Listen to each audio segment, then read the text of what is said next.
Hey, James Niggemeyer, Lew's Striking Pro here, and I just want to go over how I choose certain rods and reels for different baits and applications.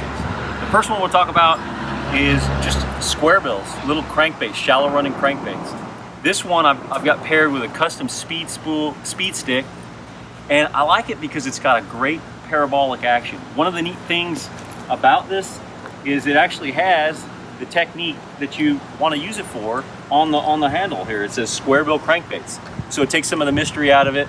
It's really paired nice for throwing little shallow running crankbaits like this Strike King 1.0. And I've got I also have a Team Lew's Hyper Mag reel that's got a 7:5 gear ratio, so I can move it fast in and around that cover.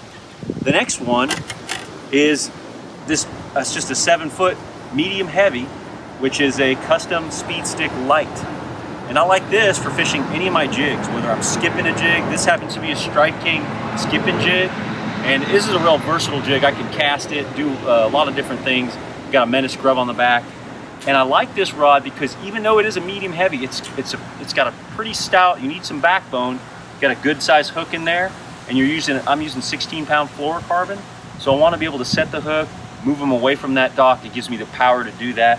And also a faster gear ratio. This is a Lew's Speed Spool, 7:5 gear ratio. I kind of lean more towards those faster gear ratios as a whole. And then last is for my frogs. This is a pop and perch. I've got the custom speed stick light on this one, and it's a 7.2 heavy. And I like a heavy rod because you've got these big double hooks.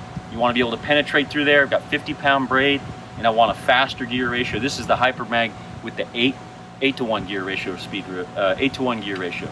So I want to be able to, sometimes those fish will come off the bank and come to me, so I want to be able to set the hook and take up all that slack and keep all the tension on that frog and the fishes, keep the fish hooked in and around covered. So I try to use some logic as far as how I'm going to present the baits I'm going to use, and try to pair them up in a manner that makes the most sense. And that's just a little bit about these 3 different baits and how I use them and the rods and reels I use to fish them with.